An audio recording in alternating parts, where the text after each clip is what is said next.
홍석준 의원님. 네. 지금 굉장히 좀 윤핵검 지금 끼리끼리 지금 이런 거 아니냐라고 지금 얘기를 했거든요. 이런 얘기 어떻게 보십니까? 지금 인사 검증을 지금 이제 한동훈 장관 법무부 장관에서 지금 하고 있지 않습니까? 네. 거기에 물론 이제 검찰 검사들도 있지만 그렇지 않은 일반 공무원이라든지 경찰 출신도 많기 때문에 사실은 검사 끼리끼리라는 건 조금 오버된 것 같고. 오바다. 사실 인사 검증에서는 통상적으로 본인의 어떤 재산 문제라든지 학력 문제라든지 또 이런 문제를 많이 검증을 하게 됩니다. 그런데 최근에 들어서는 자녀의 어떤 문제에 대해서 네. 우리가 조국 전 장관의 사례에서 보다시피 굉장히 우리 국민들에게는 민감한 문제이고 특히 이 학교 폭력, 학폭 문제에 대해서는 지금 더글로리라는 어떤 드라마도 있습니다만 굉장히 우리 국민들에게 민감한 문제고 최근에는 안우진 선수가 WBC에 최고 우리나라에서 실력이 있는 투수임에도 불구하고 네. 참여를 못하게 될 정도로 학교폭력 문제는 굉장히 좀 민감한 사항에 대해서 인사검증할 때 이것을 좀 걸러내지 못한 것은 대단히 아쉽고 대통령실도 밝혔지만 이 문제에 대해서는 좀 인사검증 좀 개선책을 좀 찾아내야 될 것 같습니다. 홍석준 의원. 네. 근데 사실 이게 또 본인이 직접 적지 않았으면 할 수 있는 어떤 한계가 있는 거 아니냐라는 목소리도 분명히 있긴 있거든요. 어떻게 보십니까?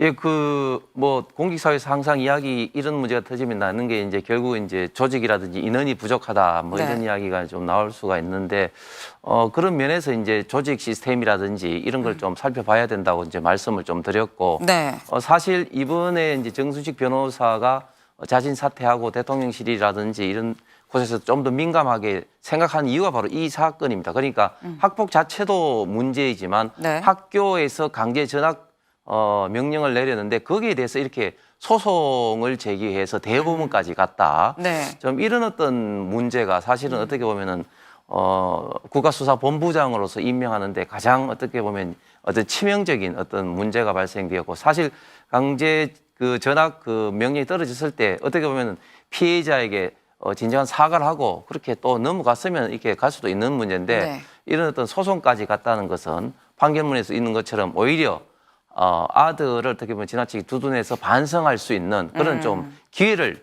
오히려 이제 부모로서 좀 막았다. 좀 이런 어떤 근본적인 문제가 발생된 것 같습니다. 근데 홍석준 의원님. 네. 찬반이 얼마나 나올 거라고 예상을 하십니까, 오늘? 저기 이제 의석수별로 봤을 때 이제 민주당이 169석이고 무소속이 이제 7석이지 않습니까? 네. 무소속이 이제 민주당에서 대부분 이제 지금 현재 이런저런 이유로 탈당하신 분들이기 때문에 사실상 민주당 의석이고 또 기본소득당의 용해인 대표도 이제 저쪽이니까 네. 다 합치게 되면 177석이 이제 되는 거죠. 네. 그렇기 때문에 사실은 이번에는 상당히 이제 부결될 가능성이 굉장히 많다. 특히 지금 원외에서 김혜영 전 최고위원이라든지 건노갑 상임 고문이라든지 민주당 원외에서 네. 이런 어떤 반대 가결을 시켜야 된다 이런 어떤 이야기도 있습니다만은 대부분은 민주당의 어떤 팬덤인 어떤 개딸들 이런 어떤 압력 그런 네. 등등으로 인해 가지고 사실은 이런 어떤 생각을 못하는 게 지금 현실을 봤을 때는 네. 엄영부처럼 이번에는 이제 어차피 이제 이제 부결이 될 텐데 네. 저는 민주당 의원님들도 고민이 굉장히 많을 것 같습니다. 지금 이런 사안으로 해서 이재명 대표 사안으로 해서 민주당이 지금 방탄당 이미지가 내로남불당의 이미지가 갈수록 고착화가 지금 되고 있고 이것으로 인해서 지금 국민 지지율이 지금 국민의힘과 국민의힘과 민주당 계속해서 격차가 지금 벌어지고 있는데 과연 이렇게 됐을 때 내년 총선은 어떻게 될 거냐. 특히 수도권 의원들 중심으로 해서 굉장히 많이 동요가 지금 하고 있고 이런 어떤 흐름이 저는 가을쯤 되면 아마 민주당 내부에서도 굉장히 폭발할 가능성이 있다는 어떤 말씀을 좀 드리고 또 한 가지 지금 민주당이 지금 현재 영장이 좀 부실하고 그런 어떤 증거도 불충분하다 이러는데 네. 저는 굉장히 이율배반적인 게 네. 그렇게 증거가 불충분하고 영장이 부실하면 이재명 대표가 항상 이야기했던 그리고 지난번 대선 때 이야기했던 국회의원의 불체포 특권을 포기를 하고 네. 모든 국민들이 하듯이 네. 판사 앞에 가서 법원에서 영장 실질 심사를 받으면 되는데 또 그거는 또 못하겠다. 그렇게 이야기를 하고 또 지금 돈 이야기가 없다는데 이번 사안은 돈이 아니라 성남FC 3자 뇌물죄라든지 또 배임이라든지 또 이런 어떤 이해충돌 관계 이런 부분이기 때문에 네. 이번에는 돈 부분이 적시 안 됐다. 이런 거는 지극히 상식적인 부분인데 이런 것을 이야기하는 것은 뭐 다분히 어떤 정치적인 여론전에 불과하다고 생각을 합니다.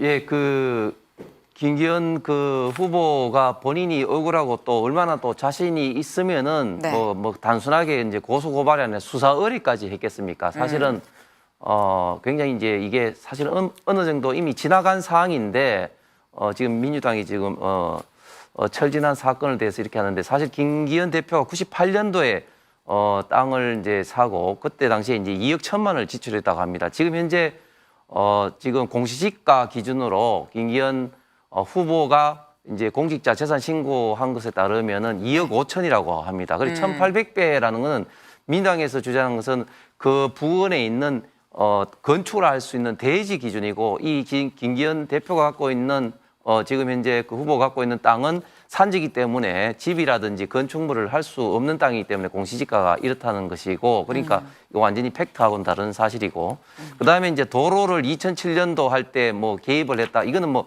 개입을 했는지 안 했는지는 뭐 수사를 하면 되겠습니다만 그런데 도로가 지금 어떻게 나왔냐면은 그 밑에 이제 터널로 지나가게 돼 있어요.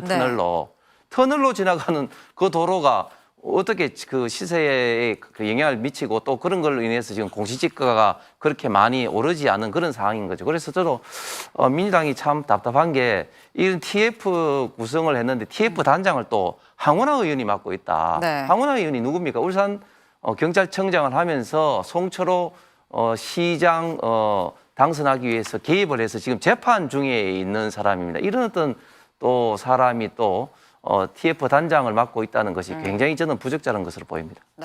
홍석준 네. 의원님, 10점 만점의 행복 점수 몇 점이십니까?